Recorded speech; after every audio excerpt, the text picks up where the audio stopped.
বর্তমান দুনিয়ার কথা হিসাব করলে বর্তমান দুনিয়া চলতেছে সিস্টেমের উপর। এই সিস্টেমটা কাদের তৈরি? সিস্টেমটা মূলত মানুষেরই তৈরি। কাদের জন্য? মূলত সিস্টেমটা তৈরি যে যার ক্ষমতা কম তাকে শোষণ করার জন্য, যার ক্ষমতা বেশি তাকে ব্যাকআপ দেওয়ার জন্য। একটা জিনিস চিন্তা করুন যে এসব আইন, এসব এসব সিস্টেম একটা সাধারণ একটা মানুষ, এই সাধারণ একটা জাতি বলতে গেলে একটা দেশের সাথেও তুলনা করা যায়। যেসব দেশ মোটামুটি পাওয়ারফুল স্থান বসে আছে তাদের বিরুদ্ধে পদক্ষেপ নেবে এরকম কোনো ব্যবস্থা কি আছে? যেমন একটি দেশ, আমি সিম্পল একটা কথা বলি যে মামর গাদ্দাফি যখন এই পশ্চিমাদের বিরুদ্ধে একাই দাঁড়িয়েছিল যে তখন এই জাতিসংঘে মামর গাদ্দাফি জাতিসংঘের যে সনদটা ছিল এখানে কয়েকটা জিনিস বাস্তবে প্রতিপাদন না হওয়ার কারণে এটা সনদে লেখা আছে কিন্তু বাস্তবে কোনো কার্যকর পদক্ষেপ নিতে পারতেছে না জাতিসংঘ। যার কারণে মামর গাদ্দাফি এর বিরুদ্ধে প্রতিবাদ করে। যার কারণে কি হয়ে গেল? মামর গাদ্দাফি উল্টা শত্রুতে পরিণত হলো। He is dictator. রাইট, ঠিক আছে? মামর গাদ্দাফি সে ডিক্টেটর, একনায়কতন্ত্র মানা যায়। একইভাবে ইসরায়েলের কথা ভাবলে যে জাতিসংঘের মতো একটা জায়গায় দাঁড়িয়ে ইসরায়েল সরাসরি এই জাতিসংঘের মতো একটা সংস্থার সাধারণ পরিষদে দাঁড়িয়ে, সাধারণ পরিষদের অধিবেশনে দাঁড়িয়ে ইসরায়েলের মতো একটি দেশের প্রধানমন্ত্রী যখন গ্রেটার ইসরায়েলের নকশা, মানচিত্র প্রকাশ করে, তখন এখানে যে ফিলিস্তিন, ফিলিস্তিন তো অলরেডি চলে গেছে বিলুপ্তির পথে সরাসরি। মূলত সিদ্ধান্তটা ছিল এই জাতিসংঘের সরাসরি একটা ভুল সিদ্ধান্ত ছিল, যেটা জঘন্যতম সিদ্ধান্ত হিসেবে ধরা যায়। বাদশা ফয়সাল, ফিলিস্তিন, উনি বলছিলেন যে পুরা দুনিয়াও যদি ফিলিস্তিনের বিপক্ষে চলে যায় তবে আমি একাই দাঁড়াবো ফিলিস্তিনের পক্ষে। জাতিসংঘে সরাসরি দাঁড়িয়ে বলেছিল যে জাতিসংঘের এই সিদ্ধান্ত আমরা মানি না, যে একটি অবৈধ রাষ্ট্রকে তারা কিভাবে স্বীকৃতি দেয়। এবার আসুন যে যেটা বলতেছিলাম যে ইসরায়েলের এত পাওয়ারফুল একজন ব্যক্তি প্রধানমন্ত্রী যে ইসরায়েলের গ্রেটার ইসরায়েলের মানচিত্র প্রকাশ করতেছে যে এইসব ভূমিগুলা তাদের। এখানে সৌদি আরবের কিছু ভূমি পড়ছে, এই সিরিয়া, লেবানন, মিশরের কিছু জায়গা। বাট আমাদের যেটা সিস্টেম, সিস্টেম কি তার বিরুদ্ধে কোনো সরাসরি পদক্ষেপ নেওয়ার পরিকল্পনা করছে? কোনো সরাসরি পদক্ষেপ দেখাইতে পারছে? সিস্টেমটাই মূলত তৈরি হয়েছে এসব জাতিসংঘ বলেন এগুলো মূলত গরিব দেশকে অসহায় করার জন্য এবং যারা পাওয়ারফুল কান্ট্রি, যেসব দেশ শক্তিশালী তাদেরকে রক্ষা করার জন্য। সিস্টেমটা এরকম হইতে পারতো না যে দেখেন জাতিসংঘের স্থায়ী সদস্যের তালিকার মধ্যে পড়ে কে? গ্রেট ব্রিটেন, মার্কিন যুক্তরাষ্ট্র, ফ্রান্স, রাশিয়া এবং চীন। মানে কোনোভাবে এই পারমাণবিক হাতিয়ারের টেকনোলজির কথা যদি আমরা ভাবতে যাই,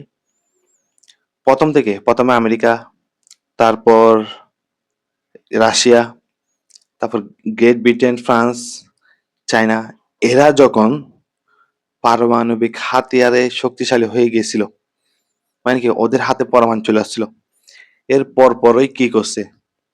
মানে শান্তির জন্য পরমাণু চুক্তি কে লঞ্চ করছে? আমেরিকা। কার আন্ডারে? আমাদের পাওয়ারফুল সংস্থা ইউনাইটেড নেশন, জাতিসংঘের আন্ডারে। তারপর কি বিশ্ব পরমাণু সংস্থা একটাও খুলছে,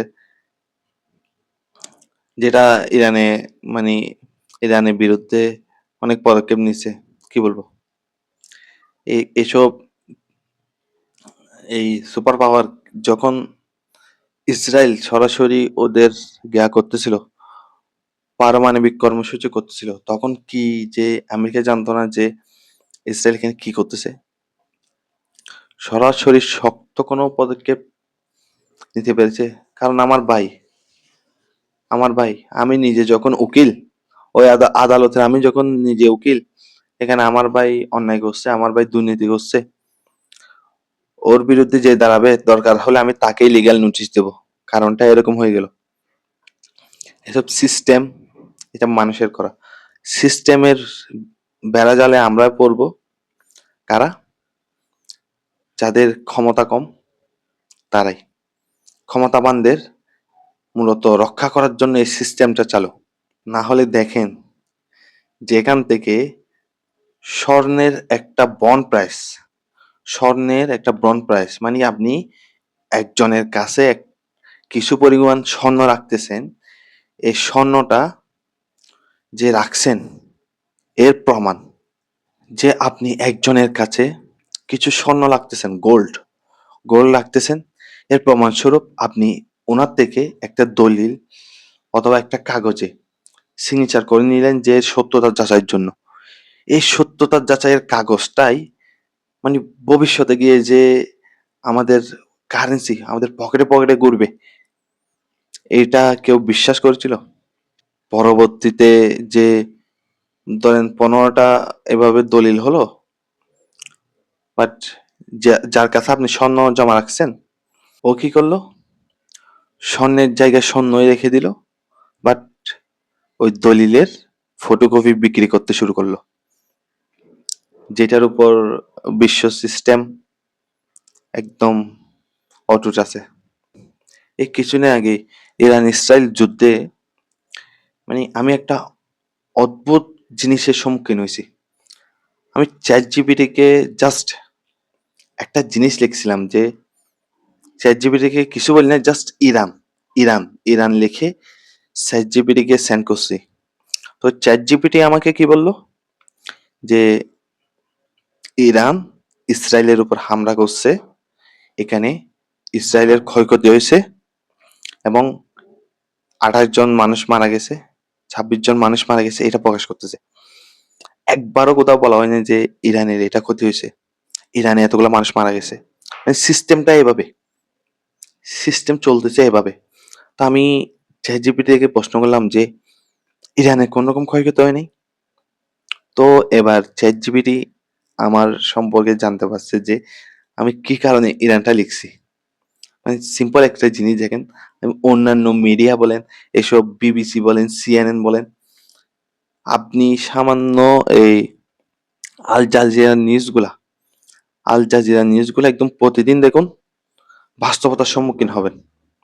গাজায় এই প্রতিদিন কতজন মানুষ খাবার নেওয়ার লাইনে দাঁড়িয়ে, যেখানে ছোট দেখে হচ্ছিলাম যে কি মানুষের মৌলিক অধিকার হলো খাদ্য, বস্ত্র, শিক্ষা, চিকিৎসা, বাসস্থান।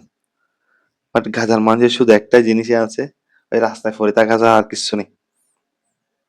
এই যেখানে খাদ্য মৌলিক অধিকার বলছি না, এই মৌলিক অধিকার পর্যন্ত তাদের থেকে ভিক্ষা করে নিতে হচ্ছে। পুষ্টি পুষ্টিহীনতায় এই ডিজিটাল জমানায় চোখের সামনে ক্যামেরার সামনে সরাসরি ক্রাইম করে এই ইসরায়েল তার ছন্দ মতো বলতেছে হামাস নিধন, তার ছন্দ মতো দুনিয়া চালাচ্ছে। আমাদের বড় ভাইকে হাতের আঙ্গুলে 5 আঙ্গুলের মাধ্যমে কন্ট্রোল করতেছে। এসব ক্ষেত্রে কিছু এই সিস্টেম, সবকিছুই সিস্টেম। গাজার এই ছোট্ট বাচ্চাটার কাহিনী আমরা সবাই শুনছি। তার অধিকার এই খাবারটা মানে ভিক্ষার মতো চাইছে মনে হয়, আল্লাহ মাফ করুক। যেটাকে মৌলিক অধিকার আমাদের জন্য বানিয়ে দিছে, আমাদের সিস্টেমটা ওরা কন্ট্রোল করতেছে। আমাদেরকে শিখেছে খাদ্য, বস্ত্র, শিক্ষা, চিকিৎসা, বাসস্থান, এগুলা মৌলিক অধিকার। এখন এগুলা নিয়েই খেলা করা শিখে গেছে ওরা। এগুলা নিয়েই খেলা করা শিখে গেছে এই সিস্টেম। আরেকটা জিনিস দেখুন যে এই অস্ট্রেলিয়ার একজন বৃদ্ধ মহিলা ওই দিন ফিলিস্তিনের পক্ষে আন্দোলন হয়েছিল কিছুদিন আগে এই অস্ট্রেলিয়ায়। একজন বৃদ্ধ মহিলা বলতেছে যে, "আমি তো অসুস্থ হই। আমি যদি অসুস্থ হই, একটু খারাপ লাগলে সাথে, সাথে আমি মেডিকেলে যেতে পারি। ডাক্তারের সেবা গ্রহণ করতে পারি। বাট গাজাতে এটা সম্ভব হচ্ছে না। গাজার মেডিকেল, হসপিটাল এগুলো পর্যন্ত ধ্বংস করে দেওয়া হয়েছে। আর অন্য জায়গায় এই ইসরায়েলের মন্ত্রী, প্রভাবশালী ব্যক্তিরা বলতেছিল কি, এই ইরান নাকি তাদের হসপিটালে আক্রমণ করেছে। এটা নাকি নৈতিক একটা অবক্ষয়। জাতিসংঘ কোনো পদক্ষেপ নিতে পারতেছে না। আর এই যুগে, যুগে এত মেডিকেল, এত মানুষকে মারার পর বিগত ৩ বছরে ৬০,০০০-এর প্লাস মানুষ মারার পর জাতিসংঘ কোনো সরাসরি পদক্ষেপ নিতে পারেনি। আর মানবাধিকার কমিশনের কথা কি বলবো? জাতিসংঘের মানবাধিকার কমিশন নিয়ে আমার কিছু বলার নাই ভাই। জাতিসংঘের মানবাধিকার কমিশন নিয়ে কিচ্ছুই বলবো না। যেসব দেশে জাতিসংঘের এই মানবাধিকার কমিশন আছে, সেসব দেশের অবস্থা কি হইছে, কি হয় নাই আমরা সবাই জানি। ফিলিস্তিনিও আছে। এই সিরিয়া বলেন, এই বুর্কিনা ফাসো বলেন। আরে এই আফ্রিকার দেশগুলোতে তো বেশিরভাগই মানবাধিকার কমিশন আছে জাতিসংঘের। কই? আফ্রিকার দেশগুলোর উন্নতি হইছে? কেন? মানবাধিকার লঙ্ঘন কি ওই পশ্চিমাদের বড়, বড় প্রভাবশালী দেশগুলাতে হচ্ছে না? এই ইউনাইটেড নেশনে স্থায়ী সদস্য গ্রেট ব্রিটেন, মার্কিন যুক্তরাষ্ট্র, ফ্রান্স, রাশিয়া, চীন এগুলোতে কি মানবাধিকার লঙ্ঘন হচ্ছে না? কি হচ্ছে না? এ ব্যক্তি পর্যায়ে একদম সরাসরি, সরাসরি একদম গ্রাউন্ড পর্যায়ে আপনার সার্ভে করে দেখুন। গ্রাউন্ড পর্যায়ে সার্ভে করে দেখুন। মানবাধিকার লঙ্ঘন এখানে হচ্ছে না। কই? এখানে মানবাধিকার কমিশন আছে? হুম? বাংলাদেশে মানবাধিকার কমিশন দিছে ধরুন। কিছুদিন পর কি হবে?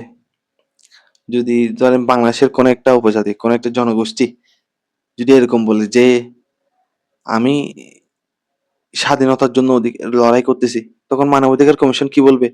সমর্থন দিতেও পারে। হ্যাঁ? গালি দিতে চাচ্ছি না। মানে বলবে যে স্বাধীনতার জন্য লড়াই করতেছি।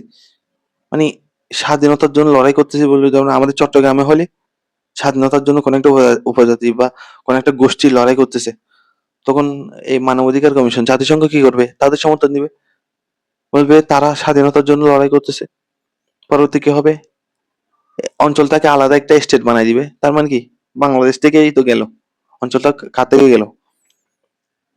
আমার জায়গায় আমার থেকে চলে গেল। সিস্টেম আমি বারবার বলবো, মানুষের গড়া সিস্টেম প্রভাবশালীদের মূলত রক্ষা করে। আর যার ক্ষমতা কম তার জন্য সিস্টেমটা অল টাইম মনে করবেন তার উপর ন্যায্য থাকে সিস্টেম। তার উপর ন্যায্য থাকে সিস্টেম। সিস্টেমটা মূলত তৈরি করা হয়েছে তার উপর আরোপ করার জন্য। কথা বুঝছেন?